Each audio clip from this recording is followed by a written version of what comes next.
"Those are bats, babe," he'd explained. "Bats?" "Yep. There's probably a huge cave nearby." "Cool," she'd replied, trying very hard to pretend she meant it. She didn't sleep at all that night. Every flicker of shadow on the wall of the tent sent a shiver down her spine. That was nothing compared with now.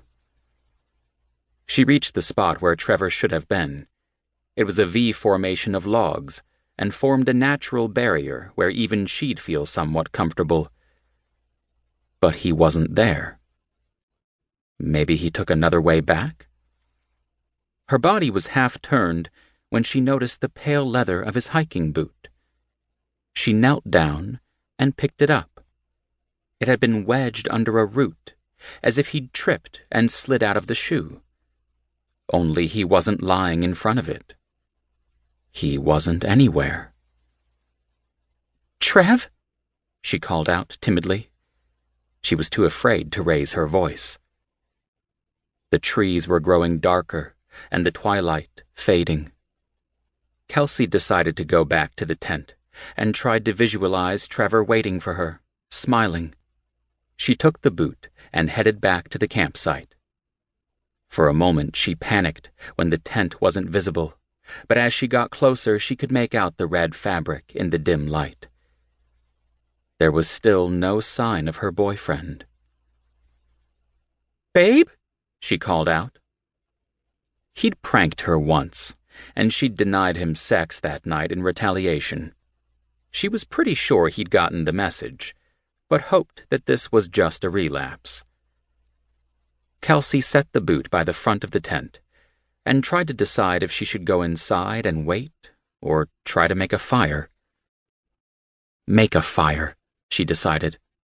It was when she knelt down to the small circle of rocks to ignite the dry leaves that she noticed a tree stump that hadn't been there before. Half the height of a man, and as black as night, it was standing between two evergreens, in a spot she would have sworn was empty a moment ago.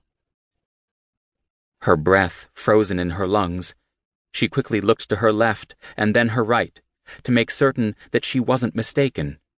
When her gaze returned to the stump, it was gone. The woods were moving. There was an explosion of motion, as if a shadow leaped out at her. The next thing she knew, she was on her back, and the frozen breath was trapped under the incredible weight of something standing on her chest.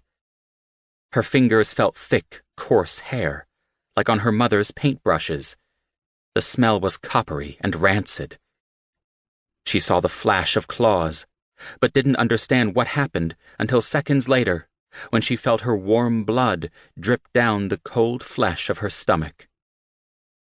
Trevor had told her that there were bears and mountain lions in these woods. Kelsey had no idea what attacked her. All she knew as she lay paralyzed, bleeding out, was that she'd never heard of an animal that wounded you, then just sat there, watching you die. Chapter 2. Ice Machine. A scientific man ought to have no wishes, no affections, a mere heart of stone. Charles Darwin. Red and blue police lights splash off the chipped chrome letters spelling Ice Machine. I'm standing in front of the motel vending machines with my plastic pail in my hand, lost in thought. Where does the water for the machine come from? Is it from some local stream? Do they filter it? Is the water sealed inside an internal reservoir before it's frozen into cubes? I just read a paper that described a new bacterium found deep inside ice caves. It evolved from photosynthesis to chemosynthesis, literally eating the rocks to survive. It could also chew through the charcoal used in most filters, like soft ice cream. So far, it hasn't been shown to be harmful to humans, which makes me wonder if it would be useful for dissolving the mineral buildup of kidney stones. So many questions.